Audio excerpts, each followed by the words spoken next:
Before the sun came up, the birds were already there.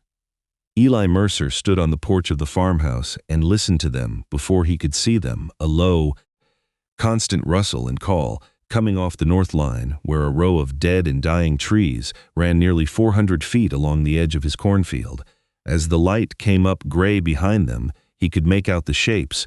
Hundreds of birds crowded onto bare branches, dropping down into the corn in waves and rising back up to the trees again, over and over, the same as they had every morning since he'd taken over the place. He walked out to the Windbreak that first week and found nothing that explained it.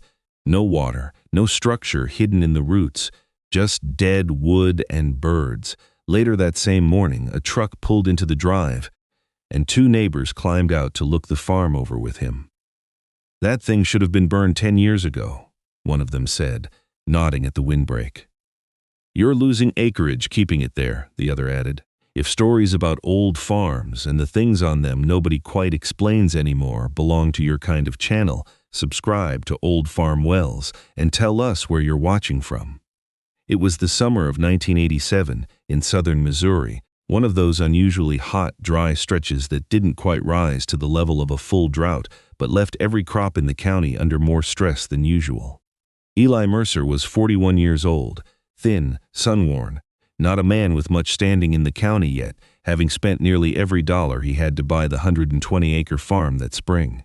70 acres in corn, 20 in hay, the rest pasture and timber, an old barn, a small farmhouse, and the Windbreak running along the north edge where the worst winter winds came through, positioned exactly where whoever planted it had known the wind hit hardest. Eli was not a man who claimed to know much beyond what he could see for himself. He had farmed other men's ground for years before saving enough to buy a place of his own, and he had never had much use for theories that didn't hold up against a season of actual weather. He did not consider himself an expert on birds or insects or windbreaks.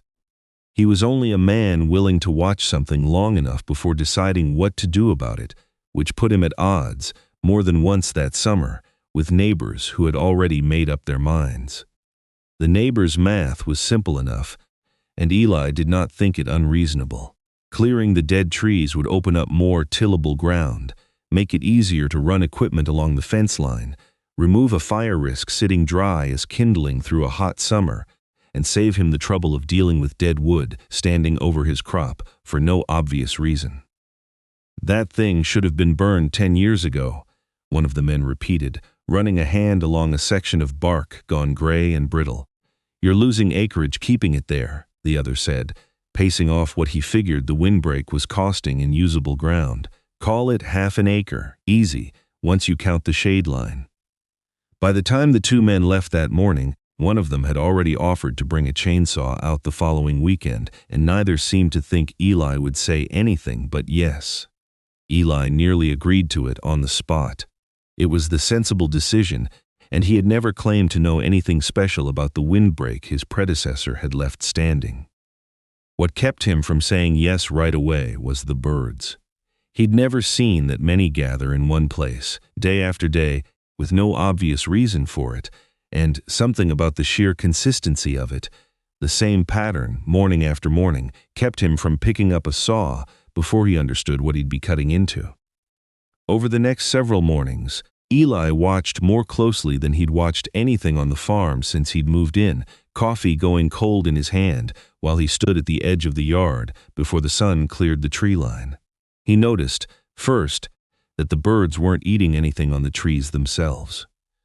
There was little fruit left on the dying branches, and few of them seemed to be nesting there in any serious way. Instead, they would land, sit for a few minutes, and then drop down into the cornfield in loose, scattered groups, only to circle back up to the dead branches minutes later, and repeat the whole pattern, over and over, for as long as the light held in the early morning. He started marking what he saw in a notebook the way a man does when he doesn't yet understand what he's looking at, but suspects it might matter. 1 bird, 10, 100. By the 4th morning, he'd stopped trying to count them exactly and just wrote down hundreds, thick along nearly the whole 400 feet of dead trees, more of them some mornings than others, but never fewer than what looked like a small flock working the line. What are they finding in that field?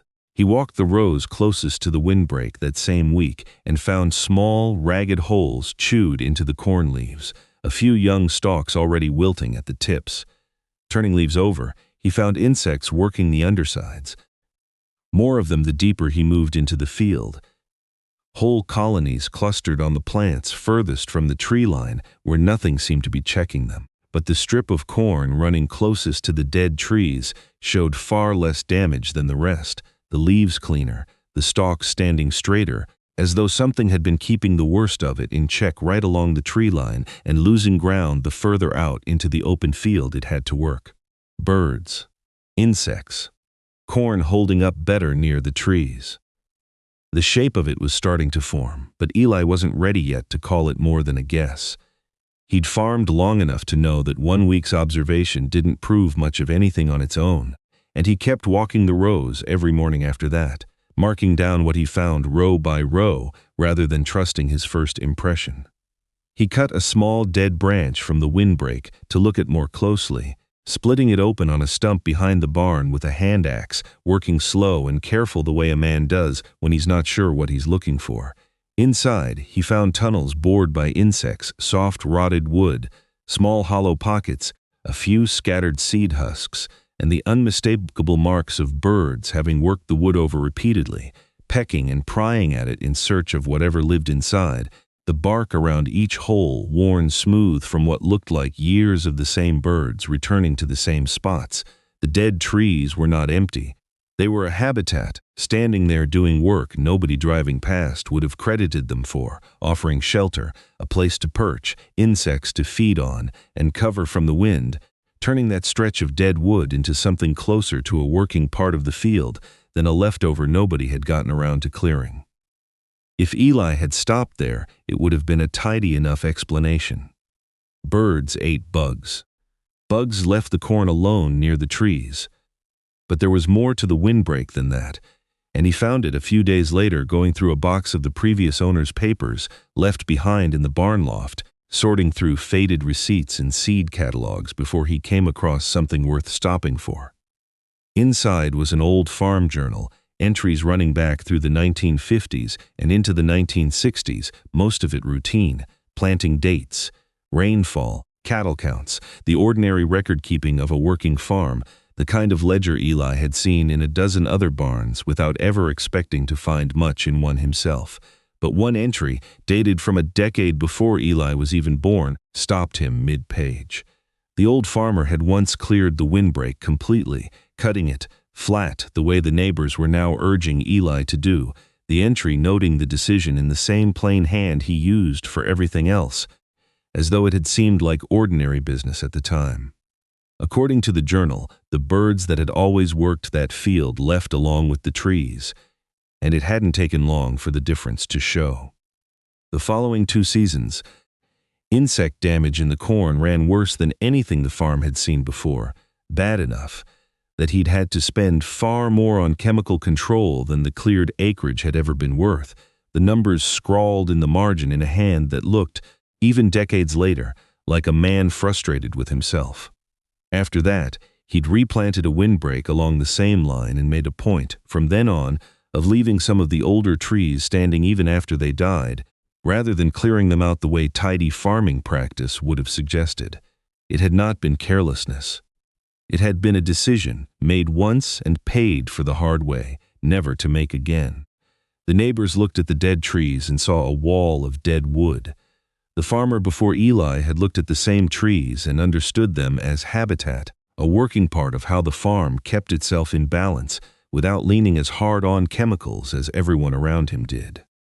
Eli sat with the journal a long while that evening, turning back through earlier pages to see if there was more, but the rest of the entries stayed close to the ordinary business of running a farm, as though the man had said what he needed to say about the windbreak in that one entry and left it at that.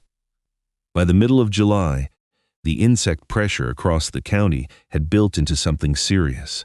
Farms on every side of Eli's place were spraying, trucks running up and down the county roads, hauling chemical tanks, Farmers standing in their own fields comparing notes on how bad the damage had gotten, some of them talking about yields already down enough to worry about come fall. Eli had chemical control lined up too, a call made to the co-op and a delivery date set, ready to call it in the same as everyone else, half convinced the windbreak wouldn't be enough on its own to carry the whole field through a summer this hard. But walking the tree line one evening in the worst of the heat, he found the birds working harder than he'd seen them work all summer, dropping into the corn in tighter, more constant waves, staying out in the field longer before circling back to the dead branches, as if the insect pressure building across the whole county had only given them more reason to keep at it. He canceled the spray order that same week, at least for the acres closest to the windbreak, and instead spent what money he had left on the windbreak itself rather than on chemicals. He repaired the old fence running along it, left every dead and dying tree standing exactly where it was, and planted a handful of young native trees along gaps in the line where age and weather had thinned it out over the decades, figuring that whatever kept working in that strip of ground was worth investing in rather than clearing away.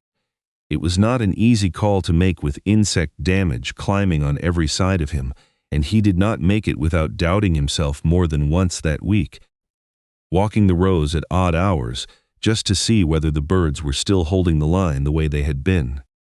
Within a few weeks, the difference across the field was plain enough that nobody needed it explained to them. The corn nearest the windbreak stood tall and green, leaves largely intact, ears filling out the way Eli had hoped they would when he first put seed in the ground that spring. Further out, toward the middle of the field where the birds rarely reached, the damage ran heavier, leaves ragged, some stalks stunted enough that Eli knew that portion of the harvest would come in lighter than the rest. A loss he'd have to carry, but one that could have been worse across the whole field without the windbreak holding the line the way it had. He did not call it a miracle to anyone who asked. He let the two halves of the field make the point on their own, one green and holding, one brown and chewed through, with nothing standing between them but 400 feet of trees everyone else had wanted burned. Late that summer, the same neighbor who had offered to bring a chainsaw out that first week stopped by again, looking over the windbreak with a different expression than he'd worn back in the spring, standing a little longer at the fence than he usually did before saying anything at all.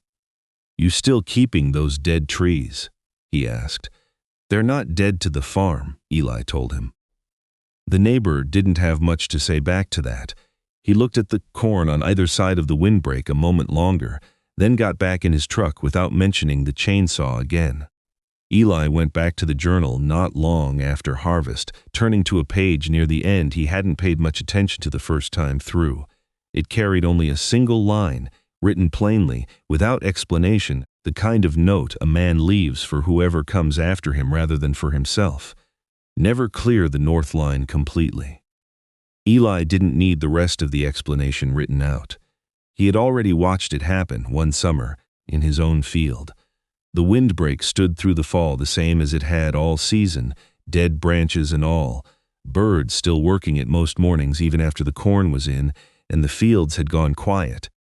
The same slow rhythm of landing and dropping and rising again that had first caught Eli's attention back in early summer. Nothing about it looked any less like a wall of dead wood than it had the day the neighbors first suggested burning it. But underneath that, 400 feet of standing timber had done more for the crop that summer than a good share of what came out of a chemical tank on the farms around it, the way it had, apparently, once before, for a farmer who'd learned the hard way and left a note behind so the next man wouldn't have to learn it the same way. Eli kept the windbreak standing every year after that. He never did burn it. If this is the kind of story you come back for, there's a subscribe button below, and we'd like to know where you're watching from. Would you have burned the dead windbreak, or waited to see where the birds went every morning?